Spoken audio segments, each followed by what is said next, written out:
کہ ملک الموت اترتا ہے، اس کے ساتھ 4 فرشتے ہوتے ہیں. وہ چاروں فرشتے آتے اس کی پٹائی شروع کر دیتے ہیں. ابھی پرسوں یہ حدیث میں نے پڑھی ابن ماجہ میں کہ ملک الموت کہتا ہے ایتها النفس الخبیثہ کانت فی الجسد الخبیث، اے خبیث روح جو خبیث جسم میں تھی، اخرجی باہر آؤ.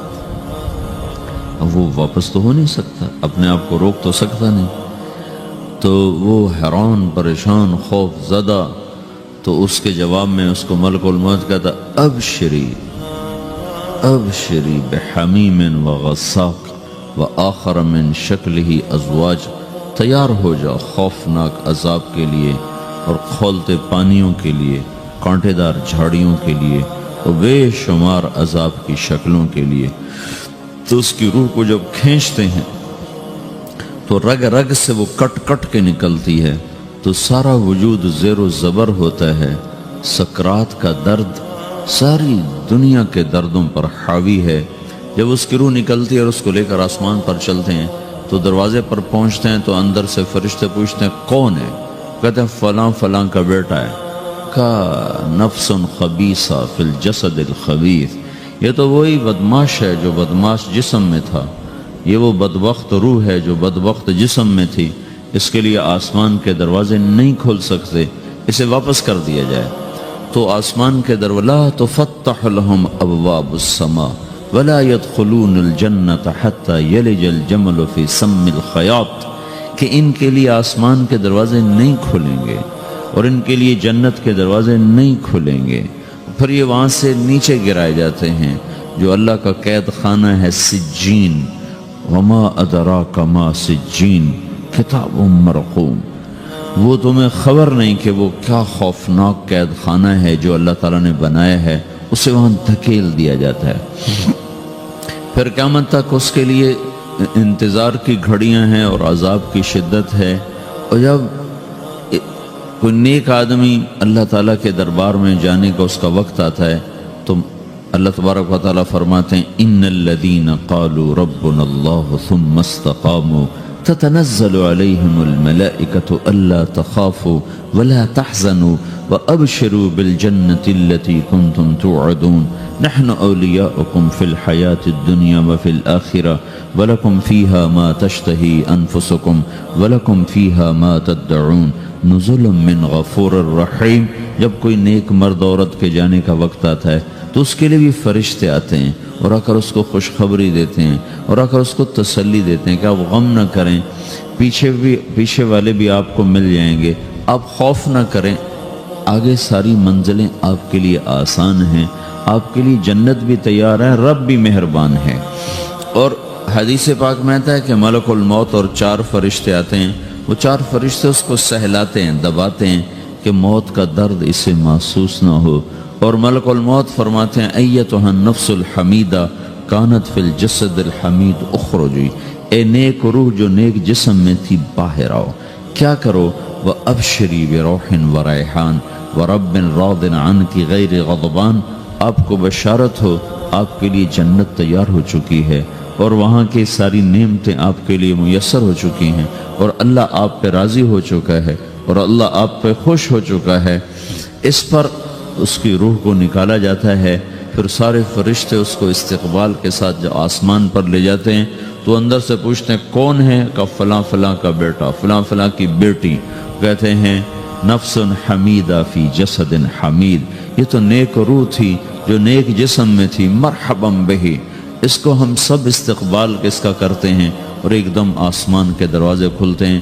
پھر وہ پہلا، دوسرا، تیسرا، چوتھا سارے آسمان پار کرتا ہوا اللہ پاک کے عرش کے نیچے جھک کے جا کر، مرد ہے یا عورت، وہاں جا کر سجدے میں سر رکھتا ہے اور اللہ تعالیٰ فرماتے ہیں ہاں اس نے ہمیں خوش کیا، ہم اسے خوش کریں گے.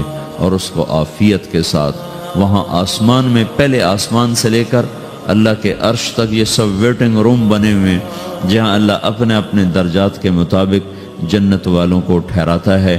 اور وہ انتظار گاہ ہے اور وقت ختم ہو جاتا ہے، لہٰذا انتظار کی جو تکلیف ہے وہ بھی ختم ہو جاتی ہے. وقت ختم تو انتظار کا احساس ختم اور ٹائم کے گزرنے کا احساس ختم. تو جیسے اصحاب کہف کو اللہ نے غار میں داخل کر کے تو غار کے اندر سے وقت کو نکال کے باہر پھینک دیا. باہر 300 سال گزرے، اندر آدھا ہی دن گزرا تھا. وہ جب اٹھے ہیں تو وہ 25 برس کا نوجوان 325 سال کا ہو کے نہیں اٹھا، وہ 25 سال کی عمر میں اٹھا ہے. نہ ناخن بڑا ہے، نہ مونچھیں بڑی ہیں، نہ ان کی داڑیاں لمبی ہوئی ہیں، جو تو زندہ تھے، مر نہیں گئے تھے. تو زندہ کے تو بال بھی بڑھتے ہیں، ناخن بھی بڑھتے ہیں، لیکن وہ اس طرح اٹھے کہ 300 برس گزر گئے اور 25 برس کا نوجوان 25 سال کی عمر میں اٹھا ہے، 20 برس کا 20 برس کی عمر میں اٹھا ہے. اور وہ کہنے لگے کم لبثنا، بھئی کتنا ٹھہرے ہیں؟ یومن او بعض یومن، لگتا ہے کوئی دن آدھا دن ٹھہرے ہیں. وہ صحیح کہہ رہے تھے. باہر اللہ تعالیٰ نے وقت کی گھڑی کو چلائے رکھا اور اندر غار میں اس کو سوئچ آف کر دیا، نکال دے کے یہاں وقت کو داخل نہیں ہونے دیا. تو وقت کے گزرنے سے جو بھی اثرات مرتب ہوتے ہیں وہ ان پر مرتب نہیں ہوئے. تو وہ 20 آدھا ہی دن کے بعد اٹھے ہیں. باہر 300 سال، اندر آدھا دن.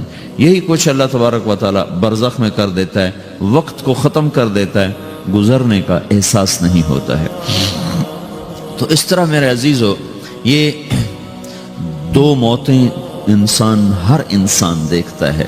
یا وہ جنت کے فرشتوں کا استقبال دیکھتا ہے یا جہنم کے فرشتوں کی مار اور پٹائی کو سہتا ہے. رابعہ بصری رحمۃ اللہ علیہ کا انتقال ہونے لگا تو انہوں نے رات کو فوت ہوئی تو انہوں نے اپنی خادمہ کو بلا کے فرمایا کہ کسی کو بتانا نہیں، جب میں مر جاؤں تو پڑوس میں 2-4 کو بلا کر نا میرا جنازہ پڑھوا دینا، اور جس کرتے میں تہجد پڑھتی تھی وہی میرا کفن بنا دینا، اور صبح بے شک لوگوں کو بتا دینا میرے مرنے کے بعد میری میت کو رکھنا نہیں، فوراً دبا دینا. تو جب ان کا انتقال ہوا تو انہوں نے پڑوس کے 2-4-10-20 آدمی بلائے اور ان کو تدفین تجہیز سب کچھ ہو گئی. صبح شور مچا کہ وہ رابعہ بصری کا انتقال ہو گیا. تو اگلے دن وہ خواب میں اس خادمہ کو ملی اور کہا بیٹی تیری بڑی مہربانی، تو نے میری وصیت کے مطابق عمل کیا. اس نے دیکھا کہ انہوں نے ایک خوبصورت سبز لباس پہنا ہوا ہے. تو وہ فرمانے لگی، انہوں نے سوال کیا کہ آپ کے ساتھ قبر میں کیا ہوا؟ تو وہ کہنے لگی کہ میرے پاس منکر نکیر آئے تھے اور مجھ سے کہنے لگے من رب کی، تیرا رب کون ہے؟ تو میں نے کہا سبحان اللہ، 40 برس جس کو میں نہ بھلا سکی اس کو 4 ہاتھ زمین میں آ کے میں بھول جاؤں گی. ان کا 42 برس کی عمر میں انتقال ہوا تھا. تو وہ کہنے لگے سبحان اللہ، جس کو میں 40 برس نہ بھولا سکی میں اسے 4 ہاتھ زمین کے اندر آ کے بھول جاؤں گی. تو منکر نکیر کہنے لگے اس کا کیا حساب لینا؟ پھر انہوں نے پوچھا کہ وہ آپ کا وہ کرتا کہاں گیا تہجد والا جس میں آپ کو کفن دیا تھا؟ کہا وہ اللہ نے مجھ سے لے لیا ہے اور میرے اعمال کے خزانے میں رکھ دیا ہے. قیامت کے دن میرا وہ کرتا بھی میرے ترازو میں تولا جائے گا اور مجھے یہ لباس پہنایا ہے جو جنت کا لباس ہے. یہ بھی ایک موت ہے. اس طرح بھی لوگ مرتے ہیں. اور دوسری بھی ایک موت ہے، ہمارے علاقے کی بتا رہا ہوں، اپنے علاقے کی. ایک ذمہ دار مر گیا، اس کی قبر کھودی، ساری بچھوؤں سے بھری ہوئی، ایسے جیسے چیونٹیاں پھر رہی ہوتی. تو انہیں وہ بند کر کے دوسری کھودی، ساری بچھوؤں سے بھری ہوئی. پھر وہ بند کر کے تیسری کھودی، ساری بچھوؤں سے بھری ہوئی. قبرستان میں اتنے بچھو کہاں سے آ گئے؟ یہ زمین کے بچھو نہیں ہے، یہ آخرت کی بلائیں ہیں جس کے ساتھ اب اس سے قیامت تک رہنا ہے اور گزارا کرنا ہے. تو یہ 2 طرح کی موتیں روزانہ لوگ مرتے ہیں، روزانہ لوگ مرتے ہیں. جب نماز کا وقت ہوتا ہے ملک الموت ساری دنیا کا چکر لگاتا اور دیکھتا ہے کون پڑھ رہا ہے کون نہیں پڑھ رہا، کون پڑھ رہا ہے کون نہیں پڑھ رہا. جو نماز کی پابندی کرتا ہے اس کی موت آسانی سے ہوتی، جو نماز میں غفلت کرتا ہے اس کے ساتھ موت کے وقت شدت اور سختی اختیار کی جاتی.